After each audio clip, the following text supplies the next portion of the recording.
ಅನೂಪ್ ಶ್ರೀಧರ್ ಅವರು ಚಪ್ಪಾಳೆ ಸಾಕ್ಷಿಯಾಗೋಣ.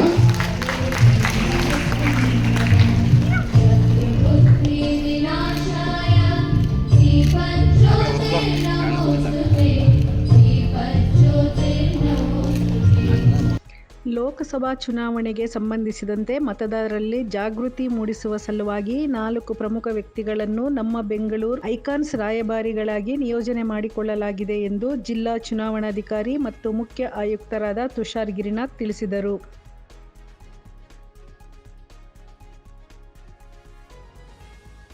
ನಮ್ಮ ಬೆಂಗಳೂರು ಐಕಾನ್ಸ್ ಕಾರ್ಯಕ್ರಮಕ್ಕೆ ಇಂದು ಟೌನ್ ಹಾಲ್ನಲ್ಲಿ ಚಾಲನೆ ನೀಡಿದ ಬಳಿಕ ಮಾತನಾಡಿದ ಅವರು, ಮತದಾನ ಮಾಡುವ ಸಲುವಾಗಿ, ನಗರದ ಜನತೆಗೆ ಹುಮ್ಮಸ್ಸು ತುಂಬಿಸುವ ಸಲುವಾಗಿ ಹಾಗೂ ಚುನಾವಣಾ ಹಬ್ಬಕ್ಕಾಗಿ ಈ 4 ಪ್ರಮುಖ ವ್ಯಕ್ತಿಗಳು ರಾಯಭಾರಿಗಳಾಗಿ ನಮ್ಮ ಜೊತೆ ಕೈ ಜೋಡಿಸಿ ನಾಗರಿಕರಲ್ಲಿ ಜಾಗೃತಿ ಮೂಡಿಸುವ ಕೆಲಸ ಮಾಡಲಿದ್ದಾರೆ ಎಂದು ತಿಳಿಸಿದರು.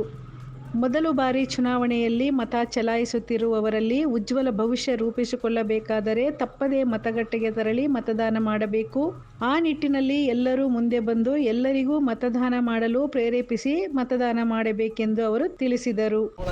ರಾಯಭಾರಿಗಳು ಇಡೀ ನಮ್ಮ ಜಿಲ್ಲೆಗೆ ರಾಯಭಾರಿ, ಅದು ಯುವ ಮತದಾರರು, ತೃತೀಯ ಲಿಂಗಿತರು ಮತ್ತು ನಮ್ಮ ಅಂಗವಿಕಲತೆಯಿಂದ ಬಾಧಿತಾಗಿರುವ ಮತದಾರರು, ಸಾಮಾನ್ಯ ನಮ್ಮ ಸೀನಿಯರ್ ಸಿಟಿಜನ್ ಎಲ್ಲರಿಗೂ ಉತ್ತೇಜನ ನೀಡತಕ್ಕಂಥ ಚುನಾವಣಾ ರಾಯಭಾರಿಗಳು.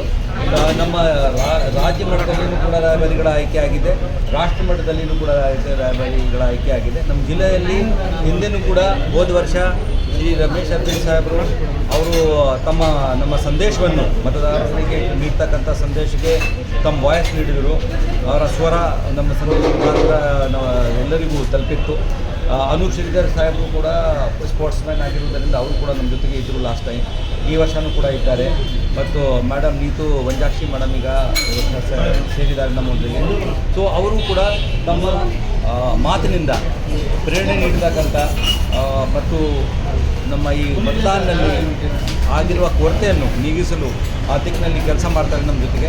ಅವ್ರ ಚುನಾವಣೆ ನಮ್ಮ ಎಲ್ಲ ಮಷೀನರಿ ಏನಿದೆ ಅವ್ರ ಪರವಾಗಿ ಅವರಿಗೆ ನಾವು ಕೃತಜ್ಞತೆಗಳನ್ನು ಸಲ್ಲಿಸ್ತಾ ಇದ್ದೇವೆ.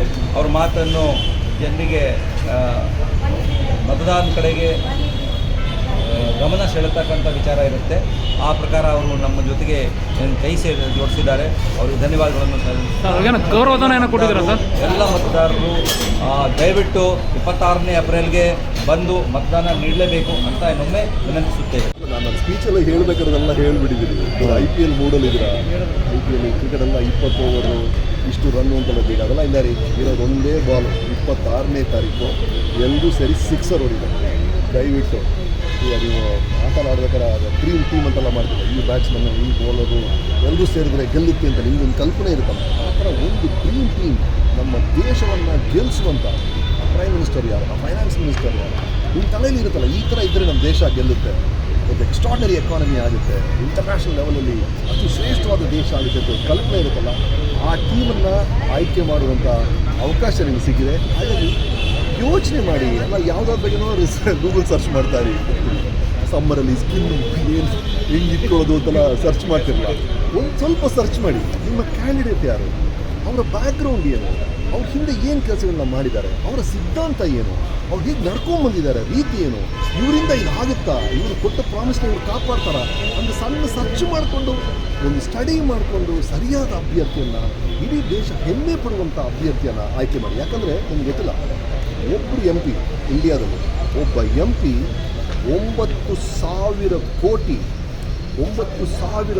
ಬಜೆಟ್ನ ಡಿಸೈಡ್ ಮಾಡುವಂಥ ವಿಷಯಗಳಲ್ಲಿ ಒಬ್ಬ MPಯ ಒಪಿನಿಯನ್ ಮ್ಯಾಟರ್ ಆಗುತ್ತೆ. ಪ್ರತಿಯೊಂದು MPಗೂ ಅಷ್ಟು ಅವಕಾಶ ಇದೆ. ಬಿಕಾಸ್ ಅವ್ರು ಹೇಳಿದ್ರಲ್ಲ, ಇಡೀ ದೇಶಕ್ಕೆ 10 ಲಕ್ಷ ಕೋಟಿಯ ಬಜೆಟಲ್ಲಿ ಪರ್ MP ನೀವು ಆವ್ರೇಜ್ ತೊಗೊಂಡ್ರೆ ಆಲ್ಮೋಸ್ಟ್ 8,500 9,000 ಕೋಟಿ ಆ ಸ್ಕೀಮ್ಸು, ಆ ಪ್ರಾಜೆಕ್ಟ್ಸು ಎಲ್ಲವನ್ನು ಓಕೆ ಮಾಡುವಲ್ಲಿ ಒಂದು ಸೇ ಇರುತ್ತೆ, ಅವರ ಪವರಲ್ಲಿರುತ್ತೆ. ಸರಿಯಾದ MPಗಳನ್ನು ಆಯ್ಕೆ ಮಾಡಿ. ವರದಿ ಚಿರಂಜೀವಿ ಸುಪ್ರೀತ್.